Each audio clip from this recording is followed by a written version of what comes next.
بسم الله الرحمن الرحيم. الحمد لله رب العالمين والصلاة والسلام على سيدنا محمد وعلى آله وأصحابه أجمعين.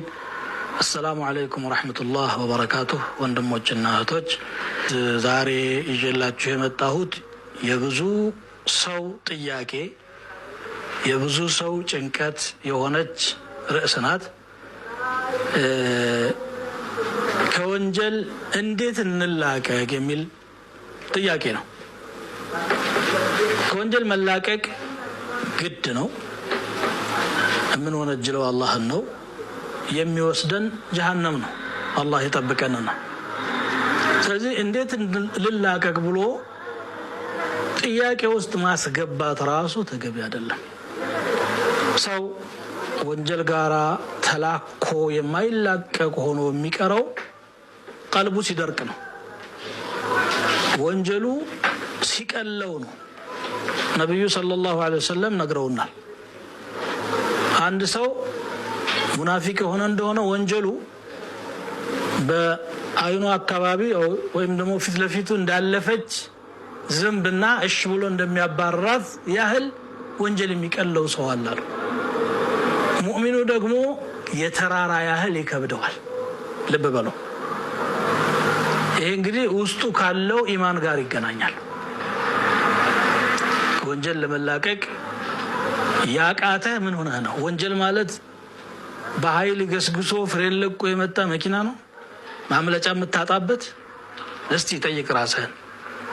ወይንም ደግሞ አንተም በጉልበት አስሮ እስር ቤት ውስጥ አስገብቶ የሚያሰራ ጉልበተኛ ነው ወንጀል የሚባለው ነገር? እሱኮ ያንተ ፍላጎት ነው፣ አስገዳጅ ነገር የለውም። ስለዚህ ይህን ጥያቄ የሚያነሳው ወኔው የሞተ ሞራሉ የሞተ ኢማኑ የመነመነ ሰው ነው። ከወንጀሉ በፊት ማከም ያለበት ኢማኑን ነው። እውነት ሙእሚን ነኝ ወይ ብሎ ነው ራሱን መገምገም ያለበት። አላህ ፊት መቆምን አምኛለሁ ወይ? ሲራጡን አምኛለሁ ወይ?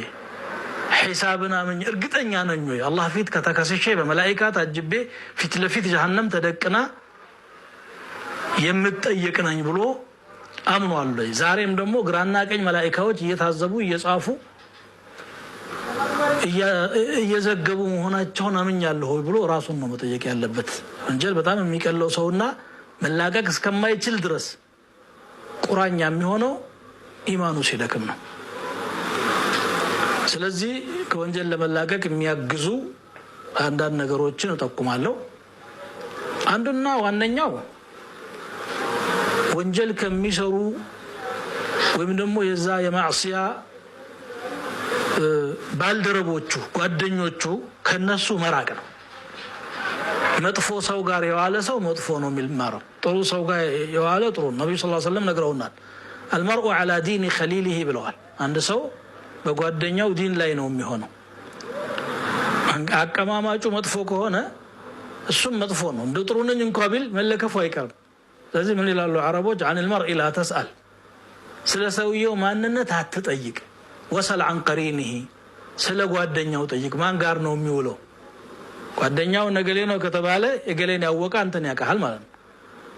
ስለዚህ ይሄ ወንጀልን ለመላቀቅ ከሚያግዙ ነገሮች ወሳኙ ነገር ነው። አህለል መዓሲን መራቅ፣ በተቃራኒው ደግሞ አህለል ኸይርን መቅረብ።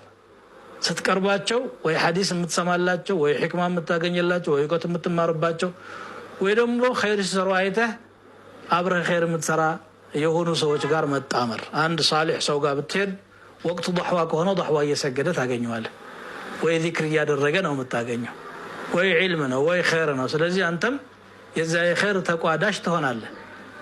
የሚጠጣ ሰው ጋር ከሄድክ ሲጠጣ ነው የምታገኘው፣ ወይ ሰክሮ ነው የምታገኘው፣ ወይ የሆነ ነገር ላይ ነው የምታገኘው። ስለዚህ ማን ጋር መዋል እንዳለብህ መምረጥ ወንጀልን ለመላቀቅ የሚያግዝ አንድ ነገር ነው። ከዚህ ጋር ተያይዞ ይሄ ደግሞ ኤንቫይሮንመንት መቀየር፣ አካባቢ ግለሰቦች ላይ ሆኑ ይችላሉ አንተ ለወንጀል የዳረጉ። የምትኖርበት አካባቢ ለጥፋት የተጋለጠ ይሆናል። በወጣህ በገባህ ቁጥር መጥፎ ነገር ስለምታይ እየለመድከው እየቀለለህ ይመጣል። ብዙዎቹ ቁርአን እቀራለሁ ቁርአን እኔ ላይ ተጽዕኖ ያሳድርልኝ ይላሉ። ቀልብ ያልቀየርልኝ አለ ይላል። ቀልብ ደርቆ እኮ ነው። ይሄ የደረቀው ነገር ለማለስለስ ሙያተኛም ያስፈልገዋል። ሳሊሕ ሰው ቀስ ብሎ የሚያክምህ ቆሻሻውን ከላይ ላይ የሚፈከፍቅ ወንድም ወይ ዓሊም ሰው ያስፈልጋል። ስለዚህ አካባቢውን መቀየር ያግዛል። እንደገና አንድ ትልቅ ነገር ነገራችሁ ደግሞ እስቲ ቀብር ዘይሩ። ቀብር መዘየር ሱና ነው ብለዋል ነብዩ ሰለላሁ ዐለይሂ ወሰለም። ለምንድን ነው ሲባል فإنها تذكركم الآخرة ብለዋል። አንተ ማዕሲያ እየሰራህ መለከል ሞት ከተፍ ሊል ይችላል። እዛው ኃጢአት ውስጥ ቆሽሽህ እያለ ወስዶ ቀብር ነው የሚያስገባህ። ከዛ በኋላ ተመልሰህ ወደ ዱንያ መኖር አትችልም። አለፈህ እድልህ ማለት አቃጠልከው ማለት ነው ዱንያህን። እንዳንተው ጉልበተኛ ከሆንክ ጉልበተኞች አሉ፣ ሀብታም ከሆንክ ሀብታሞች አሉ እዛ ቦታ ላይ፣ ሹማምንቶች አሉ። ንጉስም ቀብር ገብቷል። ፕሮፌሰርም ዶክተርም ሀብታምም ሚሊዮነሮች ቢሊዮነሮችም እዛው ነው ያሉት። የትኛውም ብትሆን አታመልጥም። ስለዚህ ሄደህ ያንን ቆም ብለህ ስታይ አይነ المعظم አይነ المحتقر የታሉ ትላልቆቹ የታሉ እነዛ የሚናቁት ሰዎች ሁሉም እዛ ናቸው። አንተም ተረኛ ነህ። ነብዩ ሰለላሁ ዐለይሂ ወሰለም ለሊት ተነስተው ተሐጁድ እየሰገዱ በመሃል ተነስተው አንድ ቀን ወደ በቂዕ ሄዱ። በቂዕ የሚባል የሰሃቦች መቃብር አለ። አይሻ ተከተለቻቸው። እሷ የጠረጠረችው አንዷ ባለቤታቸው ጋር ሊሄድ ነው ብላ ነው። እሳቸው ደግሞ ሐሳባቸው ይህ አልነበረምና በቂዕ ሄዱ።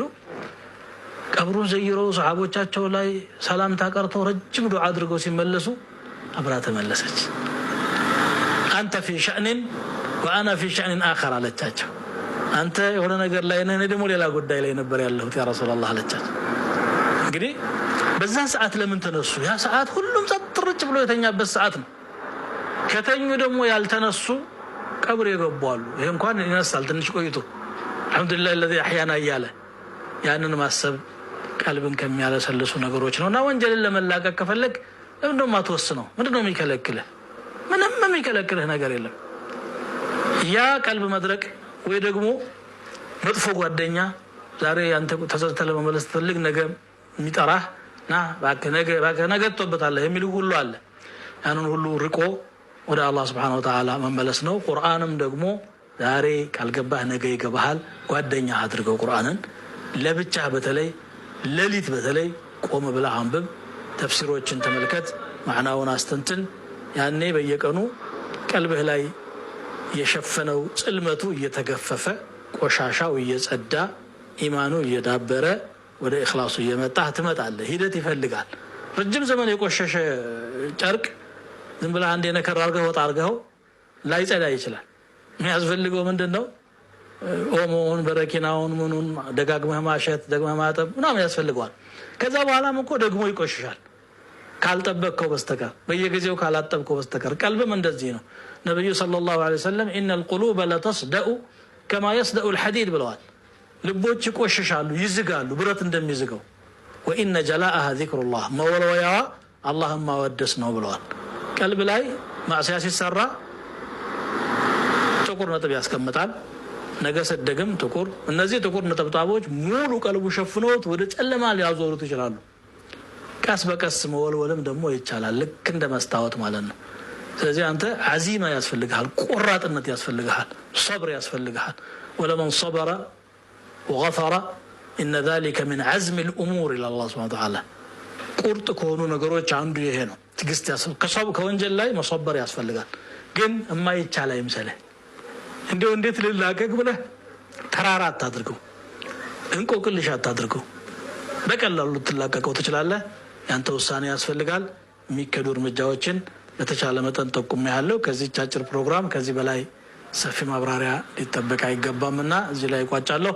ወሰላሙ አለይኩም ወራህመቱላሂ ወበረካቱ።